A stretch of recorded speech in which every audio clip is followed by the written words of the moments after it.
بسم اللہ الرحمن الرحیم۔ سامعین کرام، آپ سن رہے ہیں انسپیکٹر نواز خان سیریز کے سلسلے میں ایک اردو کہانی غنڈہ، سڑک اور لڑکی، جس کے مصنف ہیں طاہر جاوید مغل، اور یہ اس سلسلے کی پہلی قسط ہے۔ مجھے امید ہے آپ کو میری یہ کاوش پسند آئے گی۔ آپ نے اگر ابھی تک میرا چینل کہانی گھر سبسکرائب نہیں کیا تو ابھی میرے چینل کو سبسکرائب کر کے بیل نوٹیفیکیشن آن کر لیجئے تاکہ آنے والی ہر نئی کہانی کی اطلاع بر وقت آپ تک پہنچ سکے۔ پٹنہ کے ایک تھانے کا واقعہ ہے۔ دروازے کے عین سامنے ایک بس رکی۔ بس کی چھت پر مسافروں کا سامان رسے سے بندھا ہوا تھا۔ بس رکتے ہی کنڈکٹر چھلانگ لگا کر نیچے اترا۔ اس کے ساتھ ہی چند مسافر بھی جلدی سے نیچے آ گئے۔ میں اپنے کمرے میں بیٹھا یہ منظر دیکھ رہا تھا۔ بس سے اترنے والوں کے چہروں پر ہوائیاں اڑ رہی تھیں۔ ایک شخص صاف طور پر زخمی تھا اور خون اس کے سر سے بہہ کر سارے لباس کو رنگین کر چکا تھا۔ کنڈکٹر کی ایک آنکھ بھی نیلی ہو رہی تھی۔ صاف اندازہ ہو رہا تھا کہ بس والوں کے ساتھ کوئی گڑبڑ ہوئی ہے۔ تھوڑی دیر بعد ڈرائیور اور بس کے قریباً 40 مسافر میرے دروازے کے سامنے جمع ہو گئے۔ ان میں ایک مسافر کسی عدالت کا رجسٹرار تھا۔ اس نے اپنے ساتھیوں کی طرف سے بات کرتے ہوئے یہ اطلاع دی کہ تھانے سے قریباً 2 میل کے فاصلے پر اس بس کو لوٹ لیا گیا ہے۔ یہ واقعہ ہائی وے پر پیش آیا تھا۔ نامعلوم افراد نے سب مسافروں کی گھڑیاں، نقدی اور دوسری قیمتی اشیاء چھین لی تھیں، اور ایک مسافر کو شدید زخمی کرنے کے علاوہ ایک لڑکے کو بھی اغوا کر لیا تھا۔ یہ اطلاع میرے لیے بے حد تشویشناک تھی۔ پچھلے ایک برس سے میرے تھانے کے علاقے میں ایک بھی ڈاکہ نہیں پڑا تھا، اور افسران اس بات پر میری تعریف بھی کر چکے تھے۔ میں نے فوری طور پر ہیڈ کوارٹر فون کر کے ناکہ بندی کی درخواست کی۔ اس کے بعد بس کا تفصیلی معائنہ کیا اور مسافروں کے بیان قلم بند کرنے شروع کر دیے۔ پہلے تو میں یہی سمجھتا رہا کہ شدید زخمی ہونے والا شخص وہی ہے جس کا سر پھٹا ہوا ہے اور لباس پر خون کے دھبے ہیں، مگر بیانات سے پتہ چلا کہ وہ زخمی تو ہسپتال میں پڑا ہے اور اس کے بچنے کی امید کم ہی ہے۔ رجسٹرار سندھو نے کہا، انسپیکٹر، ظالموں نے اس کے پیٹ میں کرپان ماری ہے اور رائفل کے بٹ مار مار کر بیچارے کی کئی ہڈیاں توڑ ڈالی ہیں۔ ہم اسے سول ہسپتال میں داخل کرانے کے بعد ہی آپ کی طرف آئے ہیں۔ ایک دوسرے مسافر نے بتایا، وہ اغوا ہونے والے لڑکے کا باپ یا چچا وغیرہ ہے۔ جب مسلح آدمیوں نے لڑکے کو اٹھانے کی کوشش کی تو وہ تڑپ کر ان کے سامنے آ گیا۔ اس نے ایک شخص کے ہاتھ سے رائفل چھیننے کی کوشش کی، مگر کالی پگڑی والے نے ٹھہرو، میں نے مسافر کو ٹوکا، اس طرح کچھ پتہ نہیں چلے گا، یہ واقعہ شروع سے بتاؤ۔ رجسٹرار سندھو نے کہا، میں بتاتا ہوں۔ انسپیکٹر، ہماری بس داراناسی سے مظفر پور کے لیے صبح 6 بجے چلی تھی۔ راستے میں مندر سٹاپ سے وہ شخص اپنے لڑکے کے ساتھ بس میں سوار ہوا۔ باپ بیٹا مسلمان کاشتکار لگتے تھے۔ دونوں نے میلی سی دھوتیاں پہن رکھی تھیں۔ لڑکے نے ایک پھٹے پرانے کمبل کی بکل مار رکھی تھی۔ باپ کے ہاتھ میں ایک گٹھڑی تھی اور لڑکے نے 2 مرغیاں سنبھال رکھی تھیں۔ وہ پچھلی سیٹوں پر بیٹھ گئے۔ 1.5 گھنٹے کا سفر سکون سے کٹا۔ پھر ایک جگہ سے 4-5 مشٹنڈے بس میں سوار ہو گئے۔ وہ لباس سے شہری لگتے تھے۔ بس میں بیٹھتے ہی انہوں نے شور شرابہ شروع کر دیا۔ ان میں سے 1-2 نے پی بھی رکھی تھی۔ بڑی واہیات باتیں کرتے رہے تھے۔ درمیانی سیٹوں پر ایک پارسن لیڈی بیٹھی ہوئی تھی۔ وہ باتوں باتوں میں اسے چھیڑنے لگے۔ پھر ان میں سے ایک لمبا تڑنگا سکھ اٹھ کر ڈرائیور کی طرف چلا گیا۔ اس کے سر پر کالی پگڑی تھی۔ وہ ڈرائیور کے پاس جھک کر کچھ بولتا رہا۔ ہم یہی سمجھے کہ راستے وغیرہ کے بارے میں پوچھ رہا ہے، مگر پھر اچانک اس نے ڈرائیور کا گریبان پکڑ لیا اور کرپان اس کی گردن پر رکھ دی۔ بس لہرانے لگی۔ مسافروں کی چیخیں نکل گئیں۔ چند دلیر آدمیوں نے کرپان والے کو روکنا چاہا تو اس کے ساتھیوں میں سے 2 نے پستول نکال لیے اور سب مسافروں کو ننگی گالیاں دینے لگے۔ یہ بیچارہ جس کا سر پھٹا ہوا ہے ایک ڈاکو سے الجھ پڑا۔ بس بیچارے کی کمبختی آ گئی۔ اس کے سر پر پستول کا دستہ مارا گیا۔ یہ نیچے گر گیا تو ٹھڈے مار مار کر نیم جان کر دیا گیا۔ ڈرائیور کی گردن پر کرپان رکھی تھی، اسے بس کچے میں اتارنا پڑی۔ درختوں میں جا کر ڈاکو اور شیر ہو گئے۔ انہوں نے تمام مسافروں سے نقدی اور گھڑیاں وغیرہ چھین لیں۔ 2 عورتوں کے کانوں سے بالیاں وغیرہ بھی اتروا لیں۔ پھر وہ اس لڑکے کی طرف بڑھے اور اسے ساتھ لے جانے کے لیے کھینچنے لگے۔ وہ لڑکا خوف سے پیلا پڑ گیا۔ اس کے سرپرست نے ان کا ہاتھ روکنا چاہا، انہوں نے اس کے پیٹ میں ٹانگیں ماریں اور اٹھا کر پچھلی سیٹوں پر پٹخ دیا۔ پھر کالی پگڑی والے سکھ نے لڑکے کو کندھے پر لادا اور بس کے دروازے کی طرف بڑھا۔ لڑکے کا سرپرست بھاگ کر پھر سکھ کی ٹانگ سے لپٹ گیا۔ اس کی چیخ و پکار سے اندازہ ہوتا تھا کہ وہ ایک دوسرے کو پہلے سے جانتے ہیں اور ان کی دشمنی نئی نہیں ہے۔ سکھ کے ساتھی لڑکے کے سرپرست کو پیٹنے لگے، مگر اس نے سکھ کی ٹانگیں نہیں چھوڑیں اور اس کے ساتھ گھسٹتا بس سے نیچے جا گرا۔ وہ زور زور سے مدد کے لیے بھی پکار رہا تھا۔ کالی پگڑی والے نے خطرناک لہجے میں کہا، چھوڑ دے ٹانگیں، نہیں تو جان سے مار دوں گا۔ لیکن اس نے سکھ کو نہیں چھوڑا۔ سکھ نے ہاتھ گھمایا اور کرپان بے دریغ اس کی پسلیوں میں گھونپ دی۔ وہ شخص پھر بھی سکھ کو نہیں چھوڑ رہا تھا۔ سکھ کا ایک ساتھی آگے آیا اور اس نے رائفل کو نالی کی طرف سے پکڑ کر لڑکے کے سرپرست کو بے دریغ پیٹنا شروع کر دیا۔ وہ بڑا خوفناک منظر تھا۔ وہ اسے اسی جگہ جان سے مار دینا چاہتے تھے۔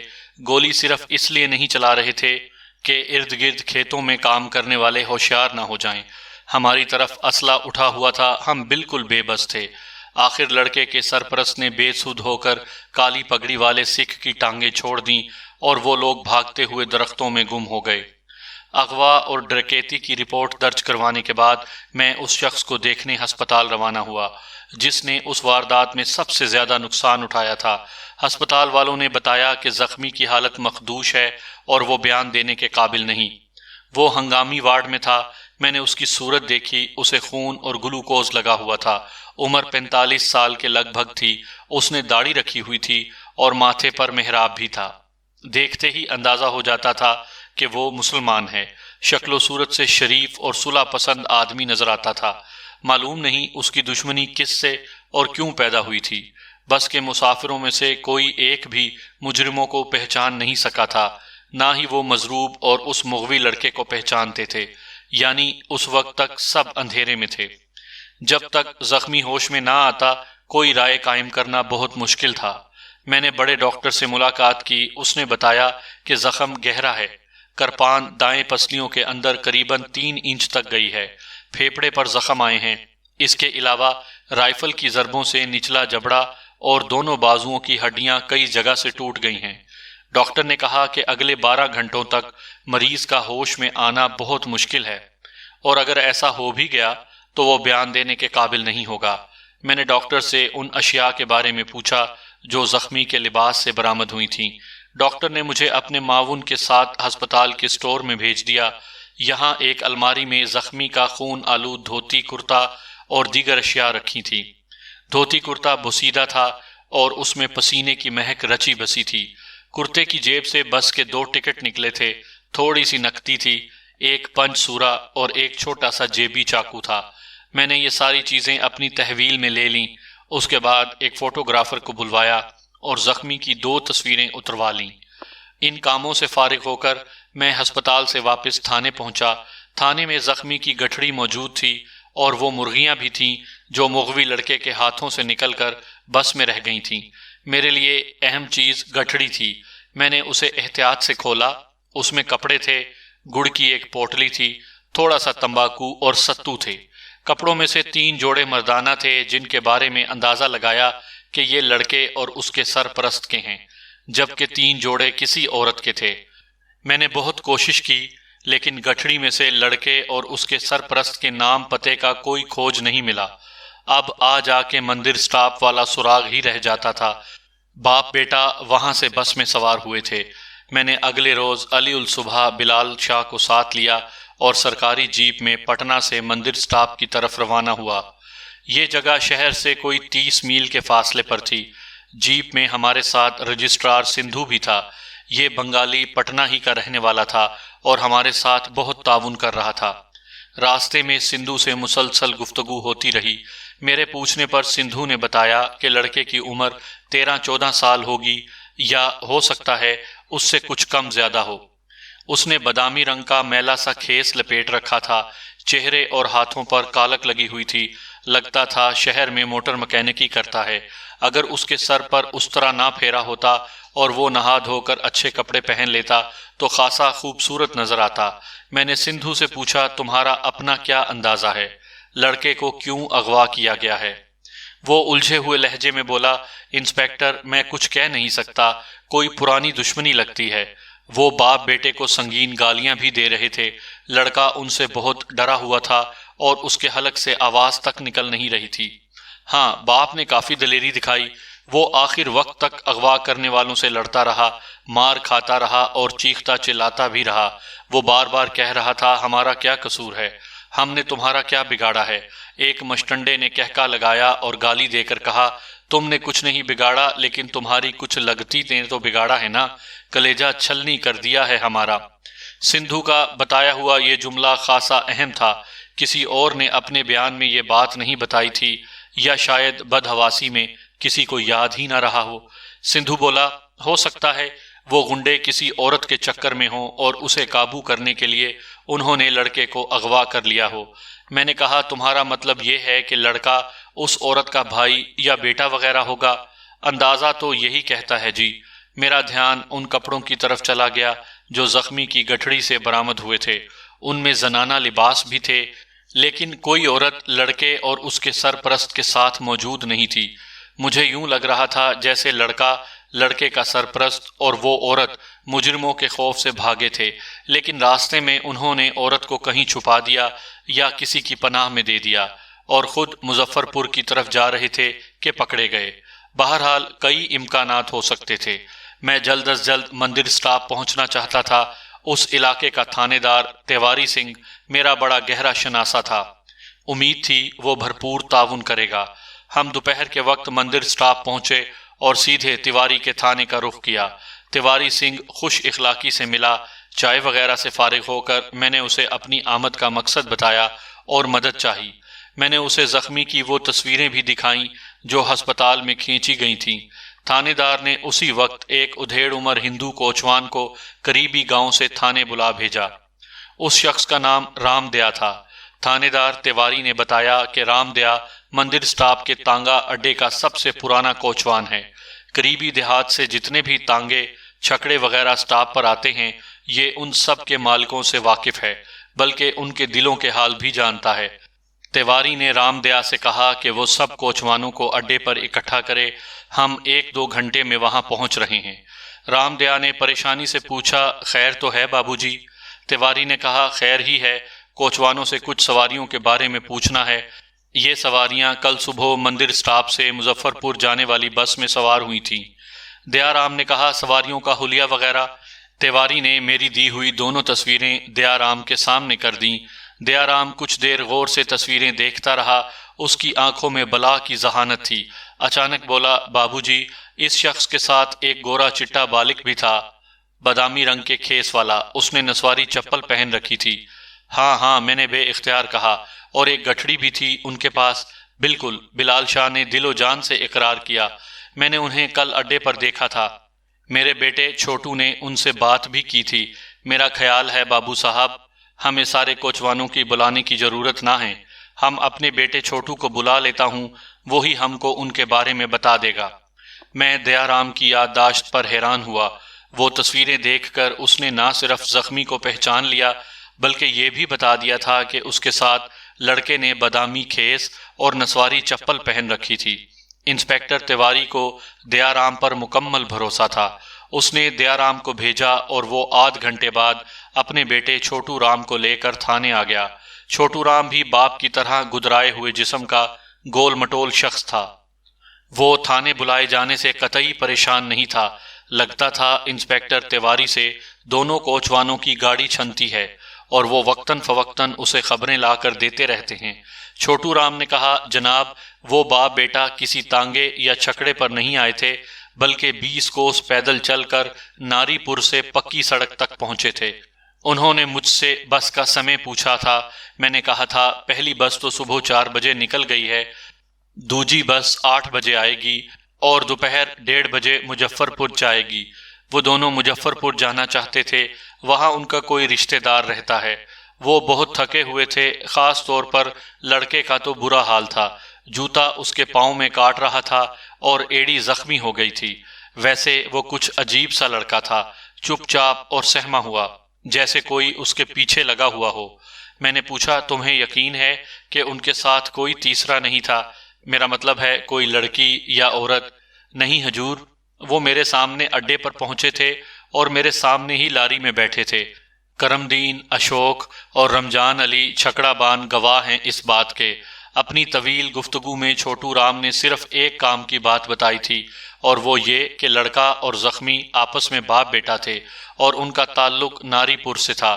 ناری پور کسی گاؤں کا نام نہیں تھا، بلکہ دارا ناسی کے نواح میں ایک پورا علاقہ تھا جس میں 15-20 گاؤں اور کئی قصبے شامل تھے۔ یہاں پچھلے دنوں ہندو مسلم فسادات بھی ہوئے تھے اور ان کی خبریں اخباروں کی زینت بنتی رہتی تھیں۔ کسی ایڈریس کے بغیر مغوی لڑکے کے گاؤں یا قصبے تک پہنچنا مشکل تھا، لیکن مجھے یقین تھا کہ اس مشکل کو حل کیا جا سکتا ہے۔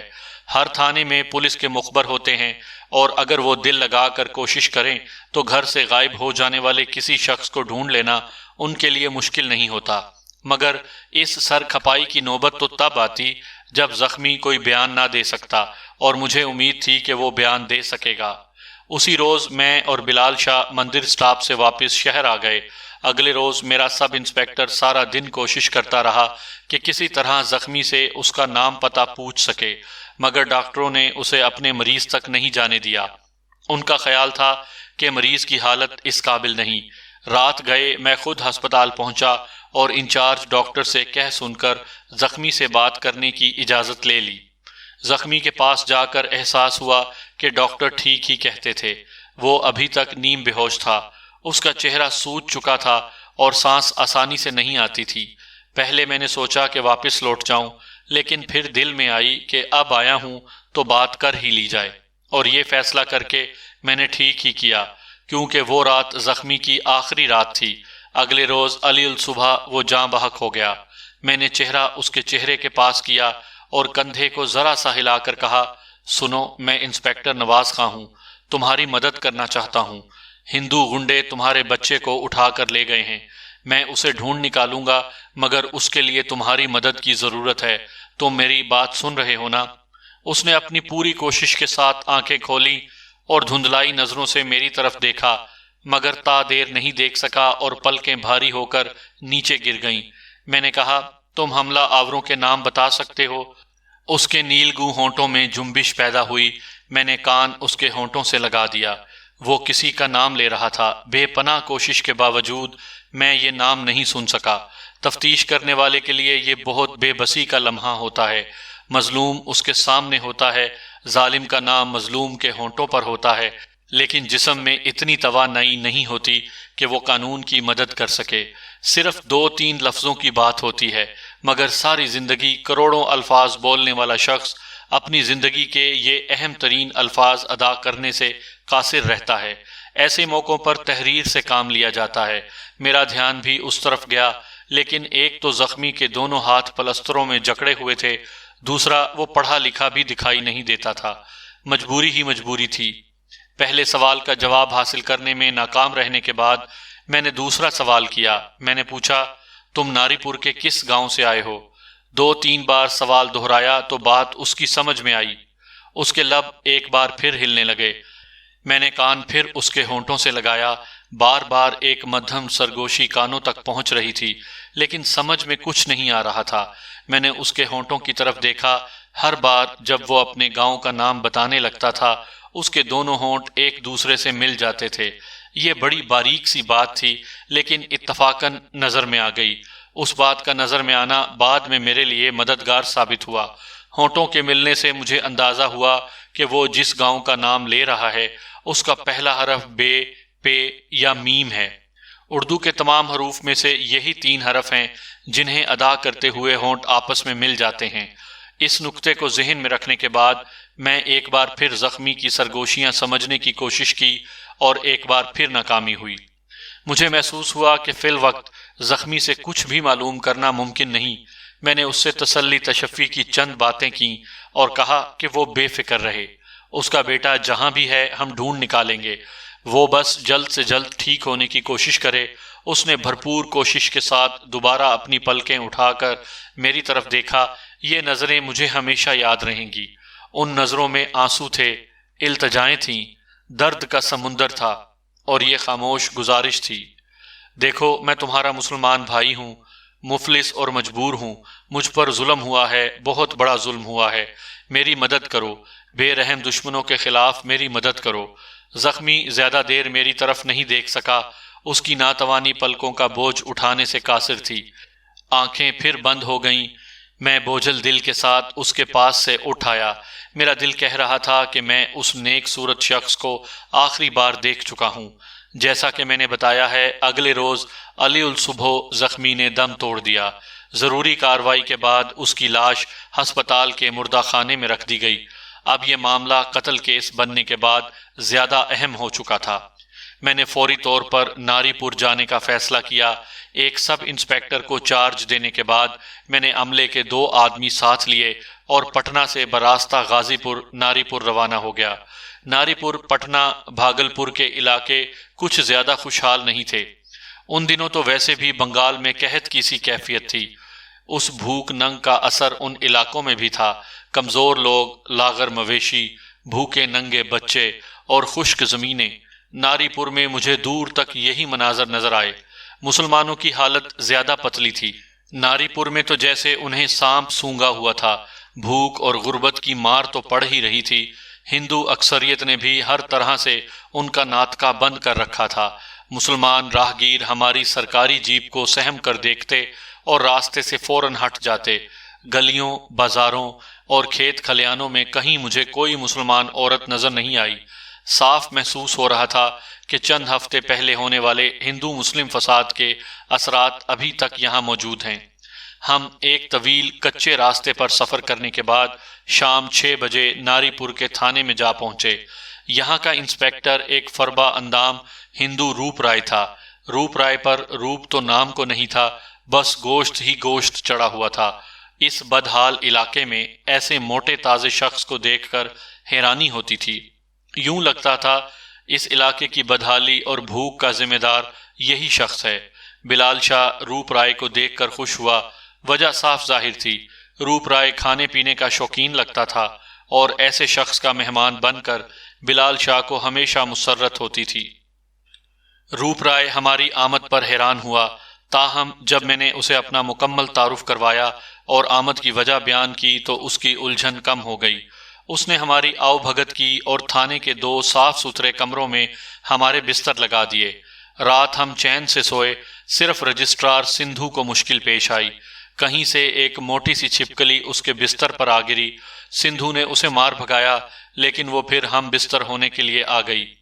سندھو اور چھپکلی میں 1 گھنٹہ آنکھ مچولی ہوتی رہی۔ آخر سندھو نے ہار مان لی، دوسرے کمرے میں لیمپ جلا کر بیٹھ گیا اور حدیث کی ایک کتاب پڑھنے میں مصروف ہو گیا۔ باقی رات اس نے یہی کتاب پڑھنے میں گزار دی۔ سندھو ایک کھلے ذہن کا شخص تھا، مطالعے کا بہت شوقین تھا اور ہر مذہب، فرقے کی کتابیں ذوق شوق سے پڑھتا تھا۔ اس زمانے میں ایسے لوگ کم ہی دیکھنے میں آتے تھے۔ جب بلال شاہ کو پتہ چلا کہ رات سندھو صاحب کے بستر پر ایک بہت خاص قسم کی چھپکلی آن گری تھی تو اس کا رنگ فک ہو گیا۔ میں سمجھ گیا کہ اب وہ آئندہ 2-3 راتیں جاگ کر ہی گزارے گا۔ علی الصبح روپ رائے ایک موٹی سی فائل لے کر ہمارے پاس آ گیا۔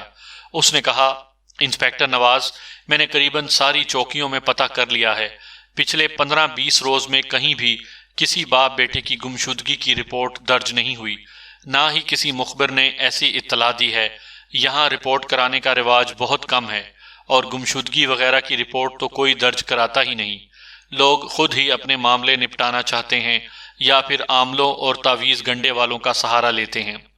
میں نے دل میں سوچا، انسپیکٹر روپ رائے، جب تجھ جیسے پاپی وردی پہن کر بیٹھے ہوں تو کون رخ کرے گا تھانوں کا؟ میں نے انسپیکٹر روپ رائے سے پوچھا، یہ فائل کیسی ہے؟ وہ بولا، تم نے ہی تو کہا تھا لانے کو۔ اس میں پورے پٹنہ اور وارانسی کے دیہات، قصبات اور گلیوں کی تفصیل ہے۔ ناری پور کے دیہات کا بھی ذکر ہے اس میں۔ میں نے کہا، اتنی لمبی چوڑی تفصیل کی ضرورت تو مجھے نہیں تھی، میں تو صرف قریبی دیہات کے نام دیکھنا چاہتا تھا۔ اس نے تھوڑی سی ورق گردانی کی اور ایک صفحہ میرے سامنے رکھ دیا۔ یہاں انگریزی کے ٹائپ حروف میں دیہات اور قصبوں کے نام لکھے تھے۔ اس فہرست میں صرف 2 نام میرے مطلب کے تھے، ایک گاؤں کا نام میلی اور ایک قصبے کا نام باز شاہی تھا۔ میں نے تفتیش کا کام انہی 2 ناموں سے شروع کرنے کا فیصلہ کیا۔ یہ نام میم اور بے سے شروع ہوتے تھے۔ 2 مخبر ان دیہات میں بھیجے گئے۔ صرف 1.5 گھنٹے بعد میں یہ خوشکن اطلاع سن رہا تھا کہ میلی گاؤں میں ایک اہم سراغ ہاتھ آ گیا ہے۔ یہ سراغ ایک دبلے پتلے شخص کی صورت میں تھا۔ اس کا نام حسن دین تھا اور یہ میلی گاؤں میں سبزی فروخت کرتا تھا۔ حسن دین کو 3 سپاہیوں نے یوں دبوچ رکھا تھا جیسے وہ کوئی خطرناک مجرم ہو جو ان کی گرفت سے نکل کر بھاگ جائے گا۔ میں نے سپاہیوں سے کہا کہ وہ اتنے پریشان نہ ہوں، کمزور سا بندہ ہے، اسے چھوڑ دیں اور ذرا سیدھے کھڑے ہونے کا موقع دیں۔ میرے کہنے پر حسن دین کو چھوڑ دیا گیا۔ میرے اشارے پر وہ سمٹا سمٹایا سا ایک کرسی پر بیٹھ گیا۔ اس نے بوسیدہ کرتے کے نیچے کھلی موری کا پاجامہ پہن رکھا تھا۔ آنکھیں اندر کو دھنسی ہوئیں اور زرد تھیں۔ سپاہیوں نے بتایا کہ یہ نصر اللہ کا دوست ہے۔ میں نے پوچھا کون نصر اللہ؟ ہیڈ کانسٹیبل بولا وہی شخص جناب جس کی تصویر آپ نے دکھائی تھی اور جس کا بیٹا اغوا ہوا ہے۔ میرے دل میں امید کی کرن طلوع ہوئی۔ میں نے فالتو آدمیوں کو کمرے سے باہر بھیج دیا اور بڑے تحمل کے ساتھ حسن دین سے پوچھ گچھ شروع کی۔ حسن دین نے عاجزی سے کہا جناب اعلیٰ میرا نصر اللہ سے کوئی یارانہ نہیں تھا، معمولی بول چال تھی۔ محلے داروں نے خواہ مخواہ مجھ پر الزام لگایا ہے۔ میں نے کہا بھلے مانس اس میں ڈرنے کی کیا ضرورت ہے؟ تیرا یارانہ بھی ہوتا تو اس سے کوئی فرق نہیں پڑتا تھا۔ نصر اللہ نے کوئی جرم تو نہیں کیا، تو پھر آپ اس کے بارے میں کیوں پوچھ رہے ہیں؟ میں نے جھوٹ کا سہارا لیا۔ اسے ایک حادثہ پیش آ گیا ہے، اس کے وارثوں کو اطلاع دینا ضروری تھا۔ کیا ہوا اسے؟ حسن دین نے پریشانی سے پوچھا۔ اس کی پریشانی اس بات کا ثبوت تھی کہ نصر اللہ سے اس کی گہری جان پہچان ہے۔ میں نے کہا حادثے کے بارے میں تمہیں بعد میں بتاؤں گا، پہلے یہ بتاؤ کہ اس کا کوئی عزیز رشتہ دار ہے یہاں؟ نہیں جناب، کوئی بھی نہیں، جو 1-2 تھے وہ بھی یہاں سے چلے گئے۔ میں نے صاف طور پر محسوس کیا کہ حسن دین کچھ چھپانے کی کوشش کر رہا ہے۔ میں نے کہا تم نصر اللہ کے پڑوسی ہو، تمہیں معلوم ہونا چاہیے کہ نصر اللہ یہاں سے کب اور کن حالات میں گیا اور اس کے ساتھ دوسرے لوگ کون تھے۔ حسن دین نے خشک ہونٹوں پر زبان پھیری۔ جناب اعلیٰ مجھے کچھ زیادہ پتہ نہیں۔ نصر اللہ کہتا تھا کہ وہ مظفر پور میں اس کے کسی رشتہ دار کی شادی ہے، وہاں جا رہا ہے۔ اپنی بیٹی سریا کے ساتھ وہ پچھلے بدھ یہاں سے نکلا تھا، جاتے ہوئے مجھ سے نہیں ملا، اس لیے معلوم نہیں وہ کب روانہ ہوا اور اس کے ساتھ کون تھا۔ میں نے کہا اس کا لڑکا بھی تو ساتھ تھا۔ لڑکا؟ جی ہاں۔ حسن دین ہکلا کر چپ ہو گیا۔ وہ صاف طور پر بات چھپا رہا تھا۔ انسپیکٹر روپ رائے نے اسے ڈانٹ کر کہا زیادہ ہوشیار بننے کی کوشش نہ کر، جو پوچھا جا رہا ہے صاف صاف بتا۔ حسن دین ایک بار پھر ہونٹوں پر زبان پھیر کر رہ گیا۔ میں نے کہا دیکھو حسن دین، 4 روز پہلے پٹنہ میں نصر اللہ نامعلوم افراد کے ہاتھوں قتل ہو چکا ہے۔ اس کے بیٹے کو اغوا کر لیا گیا ہے۔ ہمیں مجرموں کی تلاش ہے۔ یہ تلاش تب ہی کامیاب ہوگی جب تم ہماری مدد کرو گے۔ نصر اللہ کے قتل کا سن کر حسن دین کا رنگ بالکل زرد پڑ گیا۔ وہ کانپتے لرزتے ہونٹوں سے بولا مجھے کچھ نہیں معلوم جناب، میں جو جانتا تھا آپ کو بتا دیا، مجھ پر رحم کریں سرکار، میرے چھوٹے چھوٹے بچے ہیں۔ حسن دین کی حالت پتلی تھی۔ میں سمجھ گیا کہ ایسے میں اس سے پوچھ گچھ کرنے کا کوئی فائدہ نہیں۔ میں نے انسپیکٹر روپ رائے سے کہا رائے صاحب میرا خیال ہے ہمیں خود گاؤں چلنا چاہیے، نصر اللہ کو جاننے والے اور بھی بہت لوگ ہوں گے، وہاں سے اصل بات کا پتہ چل ہی جائے گا۔ روپ رائے نے حسن دین کو چند کھٹی میٹھی گالیاں دیں اور تھانے سے رخصت کر دیا۔ وہ کمرے سے یوں نکلا جیسے یہاں اسے پھانسی لگایا جانے والا تھا۔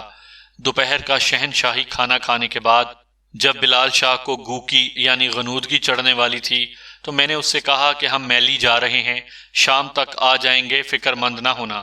وہ زور سے بولا کیا کہا؟ کہاں جا رہے ہیں؟ میں نے ہاتھ بڑھا کر اس کے دائیں کان سے روئی نکالی اور کہا جناب شاہ صاحب ہم میلی جا رہے ہیں۔ دراصل اس نے کان میں دوا ڈال کر اوپر سے روئی ٹھونسی ہوئی تھی۔ بایاں کان تو اس کا ویسے ہی عرصے سے کام نہیں کرتا تھا، اسے ایک ہنگامے میں چوٹ لگ گئی تھی اور الٹی سیدھی دوائیں ڈال ڈال کر اس نے کان کا بیڑا غرق کر لیا تھا۔ میں نے روئی دوبارہ اس کے کان میں ٹھونسی اور خدا حافظ کہہ کر انسپیکٹر روپ رائے کے ساتھ روانہ ہو گیا۔ سندھو بھی ہمارے ساتھ تھا۔ وہ نوجوان آدمی تھا اور خاصا جوشیلا بھی، ورنہ اسے کیا ضرورت پڑی تھی اس بدحال علاقے میں ہمارے ساتھ مارا مارا پھرنے کی۔ وہ اپنی گواہی کو انجام تک پہنچانے کے لیے ہمارے ساتھ فی سبیل اللہ تعاون کر رہا تھا۔ ہم گھوڑوں پر سوار نامی پور کے تھانے سے میلی گاؤں کی طرف روانہ ہوئے۔ راستہ کچا تھا، دونوں طرف خستہ حال جھونپڑے اور اجڑے بجڑے کھیت نظر آ رہے تھے۔